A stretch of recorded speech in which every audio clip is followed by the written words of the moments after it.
Olá, pessoal! Tudo bem com vocês? Bem-vindos ao canal O Top da Política. E desde já, peço o seu like. Se inscreva no canal para receber mais vídeos como esse. E se gostar, deixe o seu comentário. Nesse vídeo, Eduardo Bolsonaro comenta sobre a visita de um representante do governo Trump ao Brasil e traz detalhes dos bastidores sobre uma possível lista de sanções a autoridades brasileiras, incluindo Alexandre de Moraes. Vamos ao vídeo. Olá, Ala, Lacombe, Max, satisfação falar com vocês da Timeline, toda a sua audiência. Sempre falo que sou assinante, sou mesmo, e gosto muito do trabalho de vocês, parabéns pela coragem e por levar adiante essas análises, antes de mais nada, porque normalmente quem está fora do Brasil consegue, além de ter mais clareza do que ocorre no nosso país, porque está fora desse furacão, não é dragado para aquela rotina lá de Brasília, mas também por ter mais liberdade. Hoje em dia, qualquer pessoa que esteja nos Estados Unidos, ela tem mais liberdade até mesmo do que um senador no Brasil. Ou vocês acham que senadores e deputados no Brasil não tomam pressão do STF? É só vocês verem a atitude de pessoas importantes que assumem, às vezes, cadeiras das principais dentro do Congresso Nacional e que, às vezes, mudam de um comportamento para outro após certos encontros, certos jantares e almoços que ocorrem lá em Brasília. Bem, a análise eu vou deixar com vocês. E agora, falando especificamente dessa questão da vinda ao Brasil do encarregado, do coordenador para as sanções do State Department, o David Gamble. Primeiro de tudo, a gente tem que lembrar que o State Department equivale ao MRE no Brasil. É que nos Estados Unidos as atribuições são um pouquinho diferentes, Alguns secretariados têm uma parte da MJ, da AGU, outros uma parte da chancelaria, que mistura com outras coisas mais. Porém, dá para a gente cravar aqui que o State Department é como se fosse o Ministério das Relações Exteriores. E quem seria o chanceler? Seria então o Marco Rubio, que é secretário de Estado, Marco Rubio, só que é status de ministro. Então, debaixo do Marco Rubio está aqui o David Gamble Jr., que é o coordenador para fins de sanção. Quando eu recebi uma chamada de uma pessoa do governo dizendo que ele iria para o Brasil, vai ficar pelo menos segunda e terça-feira lá,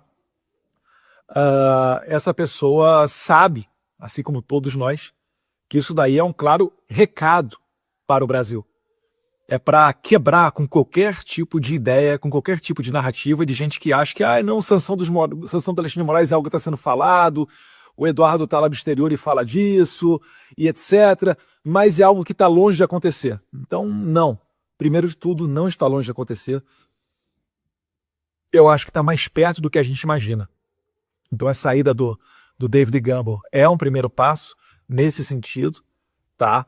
E isso daí mostra que a gente está mais perto do que nunca para essas sessões.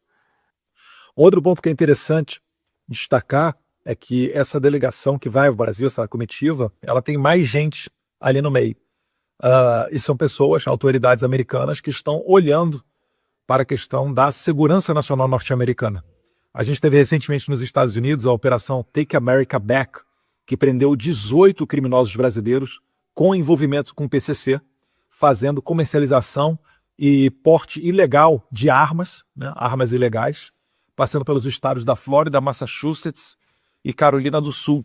Então, interestadual em vários pontos, e também com fentanil, que é uma droga aqui nos Estados Unidos, vamos assim dizer, equivalente ao crack. Existe uma epidemia aqui nos Estados Unidos que ela tiver essa droga. É uma droga que ela é barata, ela vicia mais do que o crack, inclusive, e ela leva pessoas que tinham até uma vida normal, mas quando experimentam e entram para o mundo dessa droga, acabam virando, no popular do Brasil, cracudos. Pessoas que moram na rua e fazem de tudo possível e imaginável para adquirir essa substância. Então isso daí é um problema que é tratado de muito sério nos Estados Unidos. E a gente viu recentemente que o governo Trump tem colocado o rigor da lei para cima dessas organizações criminosas, colocando inclusive como grupos terroristas o Tren da Água. Trem da Água é um grupo como o PCC, como o CV, o TCP, o ADA, só que da Venezuela. E o governo Trump, numa parceria com o presidente de El Salvador, o Nayib Bukele, e o seu ministro da Justiça, Gustavo Villatoro, fizeram com que esses criminosos venezuelanos, de facções criminosas do crime organizado da Venezuela, presos nos Estados Unidos, fossem para El Salvador. Então, existe uma ideia que ainda falta ser concretizada, está no plano da cogitação, eu diria ainda, mas já foram dados os primeiros passos. Eu cheguei a fazer alguns contatos dentro da administração Trump com relação a isso, para ver se a gente consegue também levar com que essas organizações criminosas brasileiras sejam dado a elas o tratamento de organizações terroristas nos Estados Unidos. E quem sabe, aí tem que fazer um estudo profundo sobre os tratados Brasil e Estados Unidos, tratados com relação à extradição e etc., mas quem sabe vê até a possibilidade de, uma vez preso nos Estados Unidos e identificada essa conexão com essas organizações criminosas, para que esses brasileiros bandidos cumpram suas penas nos presídios de El Salvador. Eu fui 2 vezes a El Salvador, não faz muito tempo. Numa delas, eu visitei alguns presídios com uma delegação de parlamentares brasileiros da Comissão de Segurança Pública, deputados federais, e a gente teve a oportunidade de visitar o CECOT, o Centro de Confinamento para Terrorismo, e é algo realmente sensacional. Ali é cana braba, e o Bukele, o que ele fez para resolver o problema da segurança de El Salvador, que era o país mais violento do mundo em 2016, e passou a ser hoje o mais seguro, dos mais seguros do Ocidente e do mundo? Primeiro, ele teve que construir uma maioria no Congresso. Feita essa maioria no Congresso, ele fez várias reformas legais. E a principal reforma legal que ele fez é basicamente o seguinte: o bandido que vai preso muito dificilmente sai. Ele tem que cumprir uma pena muito extensa. Mas mais do que uma pena extensa, é a certeza de que ele vai para a cadeia. Nós temos vários estudos na área de criminologia que mostram que não é o tamanho da pena que inibe o bandido de delinquir, mas sim a certeza da punição. E em El Salvador, a punição ela é braba. Nesse tripé dos crimes violentos, que inclui desarmamento, porque a pessoa rouba a luz do dia porque as vítimas não conseguem se defender. O Brasil ainda é um país armado. Tráfico de drogas, tudo tem relação com tráfico de drogas. Ou o bandido está sob efeito de entorpecentes, ou ele aluga as armas na favela, né, dominada pelos traficantes, e vai estourar banco, cometer os seus crimes, ou ela rouba o seu carro, o seu celular, e vai se esconder dentro das comunidades dominadas pelo tráfico de droga. Então sempre tem relação com o tráfico de droga. E o último, o desencarceramento, que é aquele caso clássico, né, que a polícia pega o cara tem uma ficha criminal que dá a volta no quarteirão, e todo mundo se pergunta, como que um sujeito como esse consegue estar em liberdade? Então é nesse tripé, especialmente, o Bukele ele também agiu com relação contra o tráfico de drogas. Mas o principal é a questão do desencarceramento. Ele acabou com o discurso de coitadismo e coloca as pessoas presas. Então, nessa comitiva do State Department que vai ao Brasil, também existem autoridades que estão concentradas na questão das organizações criminosas brasileiras. Eles estão com medo de que, com a proliferação, com o aumento do território do Rio de Janeiro, depois daquela DPF do Partido Socialista Brasileiro, que o Fachin atendeu, né, PSB, vale lembrar, é o partido do Flávio Dino, é o partido atual do Marcelo Freixo, que praticamente proíbe a polícia carioca de fazer operações em favelas. As favelas do Rio de Janeiro hoje, elas estão aumentando o seu território, aumentando as barricadas, entrando no asfalto e servindo de reduto para criminosos não só de todo o país, como também de fora. Começam a aparecer conexões, inclusive, com grupos terroristas extremistas, que é o caso da Al-Qaeda, que é o caso do Hezbollah. Isso daí tudo está acontecendo nesse momento, né? Investigações estão ocorrendo, operações no Rio de Janeiro, e os americanos estão de olho nessa questão. Eles não querem que, de alguma forma, esse tipo de pessoa entre nos Estados Unidos.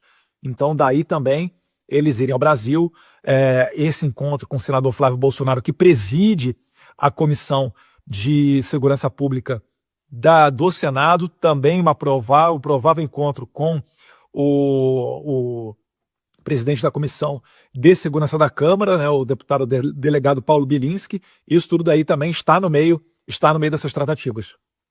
Se eu pudesse adicionar aqui também um ponto a mais, é que a visita do coordenador para as sanções do State Department ao Brasil, o David Gamble Jr., ela ocorre no momento após a demissão do Mike Waltz, que é o conselheiro de Segurança Nacional. Uma sanção ela tende a ouvir várias pessoas, né? Muitas autoridades do primeiro escalão Trump. E certamente o National Security Advisor, o Mike Waltz, seria uma dessas pessoas ouvidas. Só que, na ausência dele, quem é que cumulou a sua função é o Marco Rubio, que é o 01, que é o chanceler, que é o secretário de Estado norte-americano. Então, aquilo que poderia ser um problema, porque deveria ser nomeada uma nova pessoa para o cargo de Conselheiro Nacional de Segurança. Talvez isso possa ter se transformado até, sem querer, numa facilidade, porque como o Marco Rubio vai coordenar esses dois ministérios, o State Department e o NSC, National Security Council, ele vai conseguir tomar uma decisão e levar adiante de maneira mais célere ainda as sanções contra o Moraes. Se está vindo um representante, um enviado do Trump para o Brasil para tratar dessas questões, com agendas com o senador Flávio Bolsonaro, com o Jair Bolsonaro e várias outras autoridades brasileiras, eu acho que isso daí tem tudo, né, para se verificar nas sanções contra o Moraes. Eu costumo até dizer que o resgate da democracia brasileira, da normalidade entre os poderes, né, para a gente voltar a ter senadores e deputados falando abertamente o que pensam dentro da tribuna do Congresso, para que ninguém mais seja censurado com base nos seus posts na rede social, esse terror instalado pelo Alexandre de Moraes, isso passa por colocar um freio nele. E que freio que é esse? São essas sanções. Aí as pessoas podem falar, Eduardo, o Alexandre de Moraes vai tomar essa sanção. Vale lembrar, não é sanção contra o Brasil, é sanção apenas contra o Alexandre de Moraes. Esse é o meu trabalho aqui. Não vamos confundir as coisas, que eu já vi mídia de esquerda querendo dizer que eu estou trabalhando por sanções contra o Brasil. Mentira. Né? O próprio Paulo Figueiredo, que esteve comigo em várias reuniões, fala abertamente que eu sou contra isso daí. Esse não é o meu trabalho, em que pese eu não gostar do governo Lula, mas eu não trabalho para que o brasileiro acabe sendo punido ainda mais, né? Mais do que ele já está tendo por inflação, por desemprego desse governo, né? Que acaba de roubar os velhinhos do INSS. Então as sanções que eu trabalho são contra o Alexandre de Moraes. Eduardo, ele pode ser sancionado. Primeiro que isso daí significa que ele não vai conseguir nem ter um cartão de crédito, uma conta bancária. Mas ele pode continuar colocando adiante todas essas pautas. Olha, eu acho difícil. Por quê? Porque o governo Trump dos Estados Unidos, que está tendo um discurso muito forte contra a censura, né, vide não só o Marco Rubio, mas o Didi Vance também, naquele seminário lá em Berlim, diante de várias autoridades europeias, principalmente militares, onde ele fala, ou a gente divide os mesmos valores, ou vocês não vão contar com a ajuda dos Estados Unidos, vocês se virem sozinhos. E a gente já viu que sozinho os europeus não conseguem acabar nem com a guerra da Ucrânia, não conseguirem impedir o seu início, e o Trump vai querer levar isso daí a cabo. Então é bandeira dele, é bandeira do Elon Musk, é bandeira de muita gente dentro do governo dele, do Stephen Miller, que é uma pessoa que é pouco falada, mas muito importante dentro do governo Trump. O Jason Miller também, né? Tem o Stephen Miller e tem o Jason Miller. Jason Miller, aquele que foi detido por 3 a 4 horas no aeroporto de Brasília, depois de discursar no CPEC Brasil em 2021. Essas pessoas todas, o Alexandre de Moraes, ele tem uma coleção de gente que não gosta dele. Mas as sanções contra o Alexandre de Moraes, elas se justificam porque o Alexandre de Moraes está tão confortável que ele está impedindo até que empresas americanas, como a Truth Social, que é a empresa do Trump, e a Rumble, do Chris Pavlovski, venham ao Brasil livremente para explorar o mercado de redes sociais, que é o segundo maior mercado do mundo, logo depois dos Estados Unidos. O Alexandre de Moraes tem mandado ordens para prender americanos, cidadãos americanos, com base em tweets que eles deram a partir do território de solo norte-americano. Isso daí não faz nenhum sentido o Trump deixar que isso daí ocorra livremente. E o Alexandre de Moraes tomando essa sanção, eu duvido que algumas das outras autoridades brasileiras, você pode botar aí o PGR, os outros 10 ministros do STF, presidente da Câmara, presidente do Senado, seja lá quem for, eu duvido que alguma autoridade de Brasília vá pegar essa bandeira da censura e perseguição do Alexandre de Moraes e vá levar ela adiante. Porque essa pessoa vai incorrer em ser sancionada também. Não custa muito para o Trump sancionar. Pense com a cabeça de um americano, né? O Brasil, ele não tem uma representação muito significante no PIB dos Estados Unidos. Se não me engano, é 2 ou 3%. É pouquíssima coisa. Do ponto de vista comercial, não existe qualquer preocupação por parte dos Estados Unidos.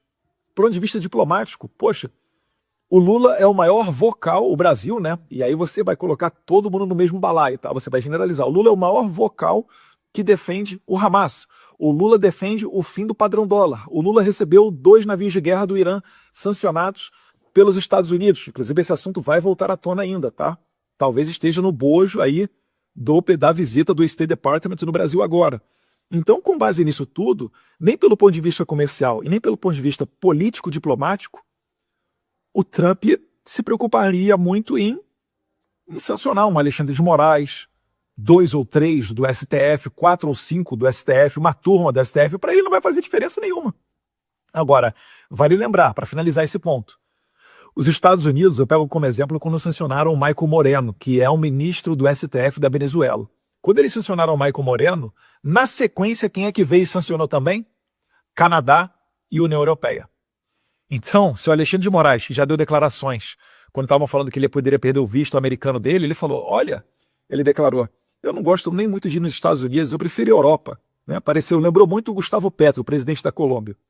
Então, se ele gosta muito de ir para a Europa, fique esperto, porque lá também podem se verificar essas sanções, porque os Estados Unidos sancionam ele no Brasil, né? Sanciona os Estados Unidos, faz a primeira sanção, e depois trata com os europeus para que isso seja estendido também para a União Europeia. E já tem, né, projeto de resolução para o Parlamento Europeu, feito pelo eurodeputado Dominik Tarczyński, eurodeputado polonês, para sancionar o Alexandre de Moraes. Então, muita coisa acontecendo, e eu creio que o Alexandre de Moraes sim será sancionado e a gente vai conseguir resgatar a nossa normalidade no Brasil.